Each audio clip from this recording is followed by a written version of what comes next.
Someone told me that the UFC has 1,000 fighters now. Is that true?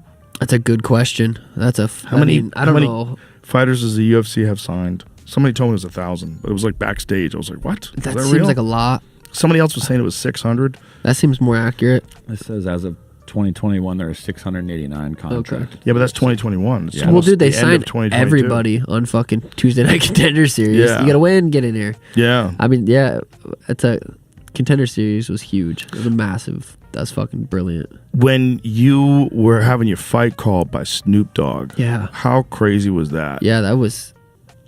How crazy was that?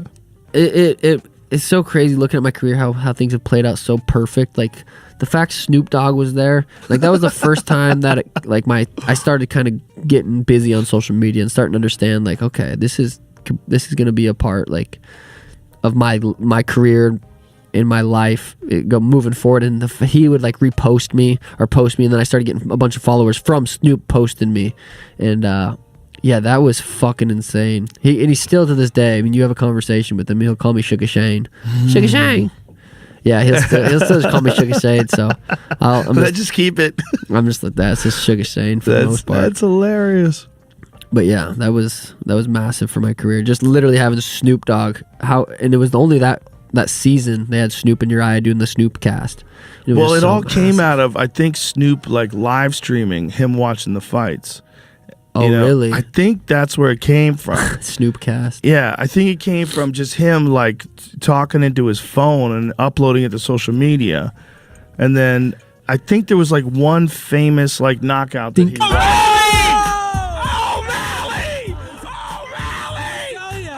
Damn, that's crazy. I mean, I still remember like vividly doing interviews. It was like the first time doing big interviews at the UFC PI, like being around UFC staff, being just around that, just saying like, oh, I'm gonna be bigger than Connor, and like I got so much shit for saying that. Now we're like, I'm on the verge. You know what I mean? It's like I'm getting there. Holy pre-face test, pre-colored hair. Look at you. You're a little kid as fuck. What does that feel like watching this? It's weird. That was what, 2017. I don't know. It's almost embarrassing. It's like fucking just such a young me. Well, it's such a fascinating thing that they can capture that moment in time and you can watch it and it puts your head back to who you were then when it happened.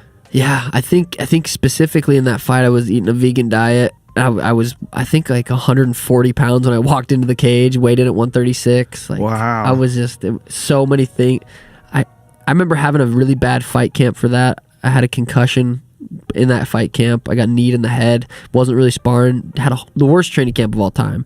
But still, like, that young me was just so confident. I was on, like, I'd just come off a viral knockout over David Nuzzo. Have you seen that one? You've probably seen it, where I head kicked him this way and then spinning kicked him the other way. Will you try to find that one? Yeah, find that. And so I was just coming off that. So I had this confidence about me. I had knocked a bunch of people out previous in my amateur career, and I think it was like 5-0 pro. And for some reason, like in the backstage, I remember just being like super confident. So this was the fight right before it. Boom. Oh, wow. And that was like one of my favorite knockouts of all time. I thought that was just the sickest fuck. And that was in Phoenix. That was the first time I fought on like a bigger card. It was LFA.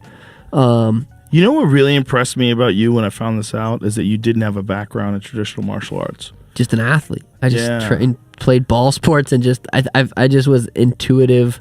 I just fought I don't know. Well, I think the ball sports, it forces all this like movement left and right really quickly.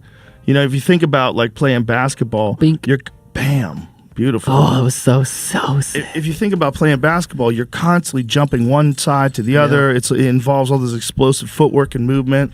Like when they talk to Lomachenko and he tells everybody his dad made him do Russian dance, traditional Russian dance for 2 years. Watch him move, man. Look at the way he moves. It's incredible. It's beautiful. His footwork is fucking sensational. Yeah. That's an advantage that you have too. But the kicking is like, it's really good. Like it seems like you were like a black belt in karate or something. Like when you watch you throw those kicks, if I didn't know, because you told me, I'd be like, oh yeah, he definitely was like a karate champion or something. Yeah. That's what it looks like. It looks like you really know how to execute them, and it's over a relatively short amount of time of training them. Yeah. I remember, at that time, how long had you been even kicking? Well, I'd say I started kickboxing and stuff when I was 16. So, and I was probably 22 21 or 22 in that. But I was never taught how to kick like from anybody. That's crazy. It was just natural. Like some people say they're born for certain things. I'm like, I guess I'm just was born to fight because I do throw pretty good techniques without having learned it. That's amazing.